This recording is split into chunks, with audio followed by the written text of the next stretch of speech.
Well, the trade deadline, it's come and gone. Some of the biggest names, they stayed put. Of course, Giannis remained with the Bucks. The Grizzlies held on to John Morant, at least for now. As we say hello and happy Friday, Malika Andrews here alongside Brian Windhurst, our resident big man Kendrick Perkins, the one and only Bobby Marks.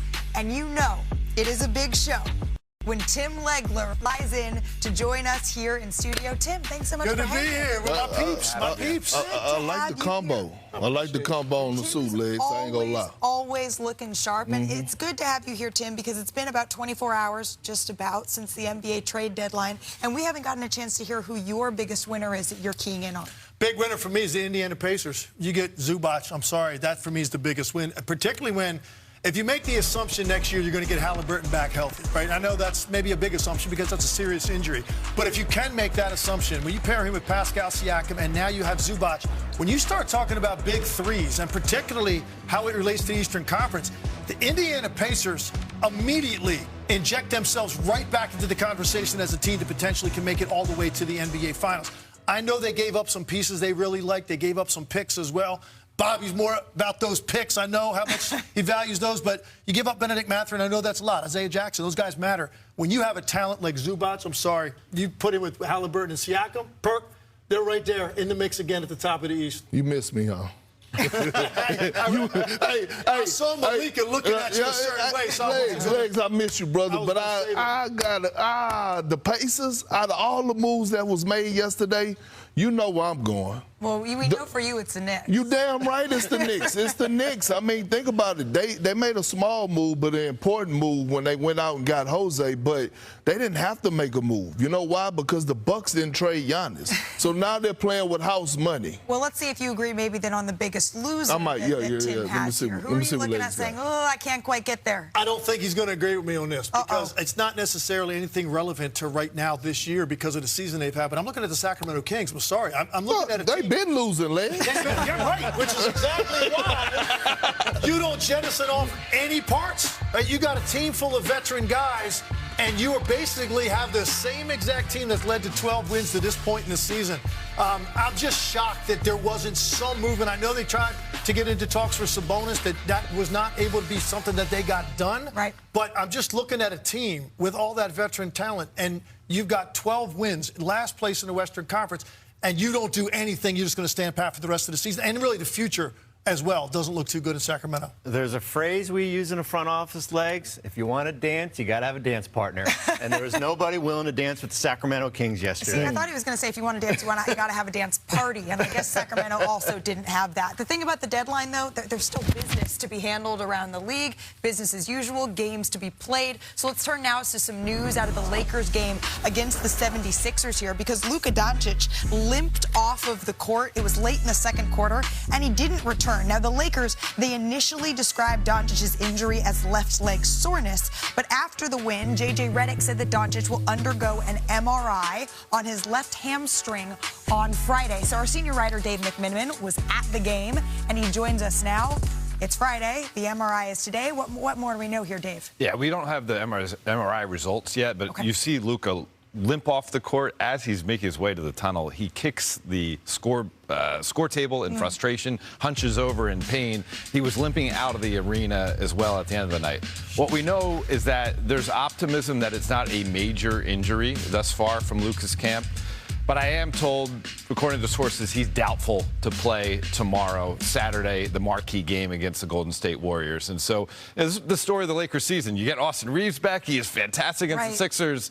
As soon as that happens, you're missing Luka Doncic for we don't know how long of a period of time. But at least it is looking like we're not going to see Luka Doncic coming up in this game this weekend here. Of course, we know the All-Star break and the All-Star game is around the corner. You have to wonder how long this is going to extend and if it could bleed into that weekend, right? Yeah, we put it as TBD for now, right? But at least there's some level of optimism, not a major injury he's dealing with. But, you know, it's a hamstring. That's tricky. And that could be, you know, days or a week or so. We just don't know yet. Okay, so initial sigh of relief, but we'll hang on to get more information. In the meantime, though, there was still a game left to be played here for the Los Angeles Lakers. So how would it turn out without Luka the rest of the way? Let's pick it up, Mr. Windhorst. Under a minute left in the half here.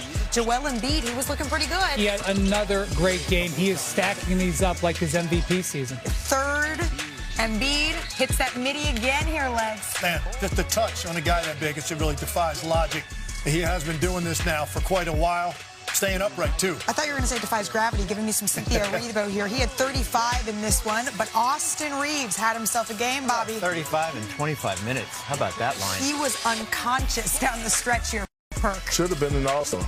Well, you know, the games played probably had a little something to do with that. But to your point, 35 points, 25 minutes.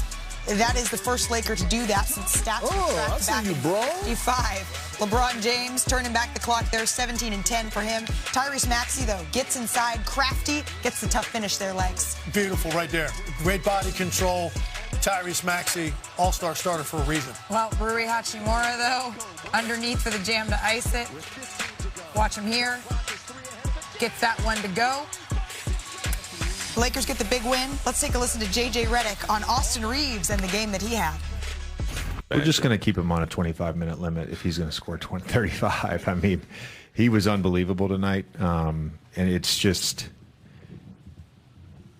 his drives. I know he made threes tonight and hit a couple that were pretty incredible, but you know his drives and his thrust got to the free throw line, but just got in the paint and made plays and scored at the rim. It was great to see.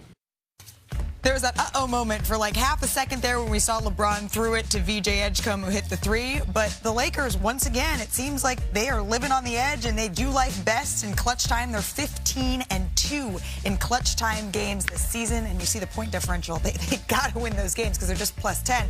But Perk, on our prep call, you were fired up about this game. Why is that?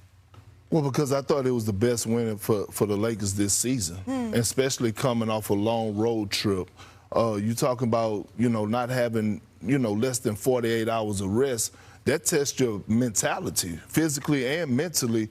But it was that damn Austin Reaves for me, right? A guy that should have been an all-star this year, but one of the most prolific elite scorers in the game, one of the best pick-and-roll players in the game, as we see right there.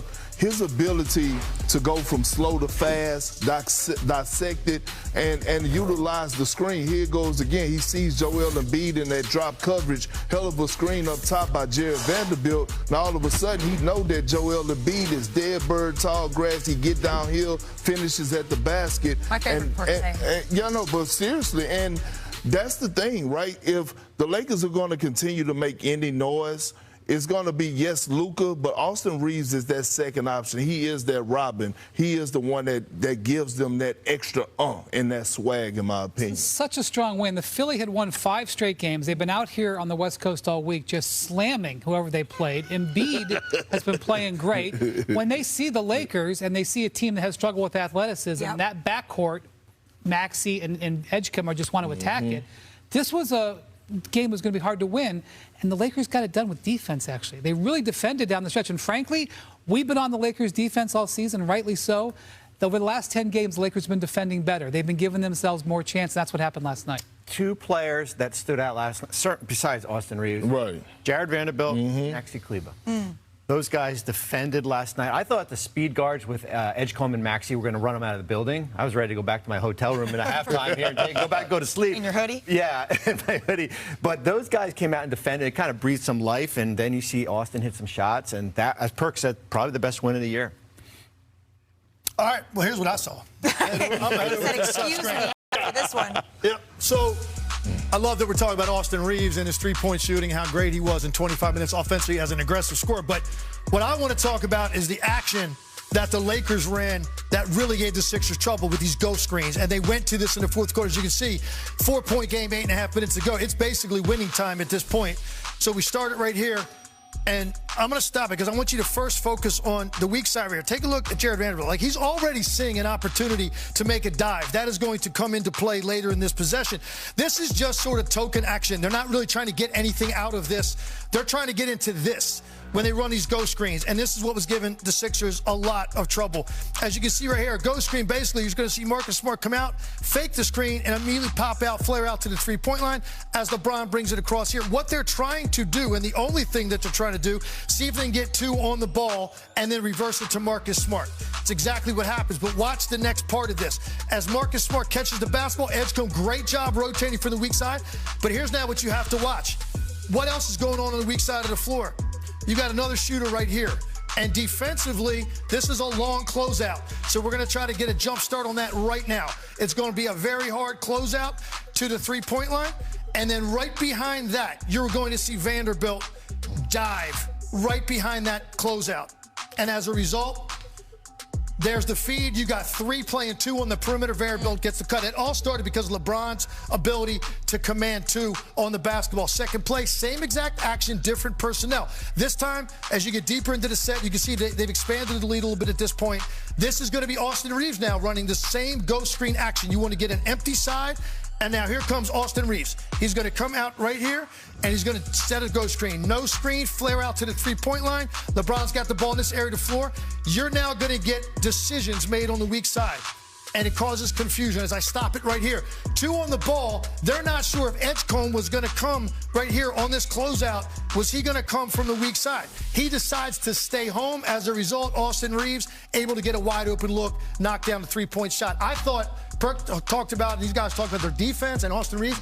I just thought their execution late and their intent with the ball and how they knew exactly what they wanted to get caused a lot of confusion for the Sixers, and the Lakers were able to close this out, playing great on both ends of the floor in the fourth quarter. And now for the Lakers, it's going to be a matter of how many games can they continue to string together with their big 3, if you will, because once again, now they're facing some time without Luka Doncic, and that has been the story of the Los Angeles Lakers season.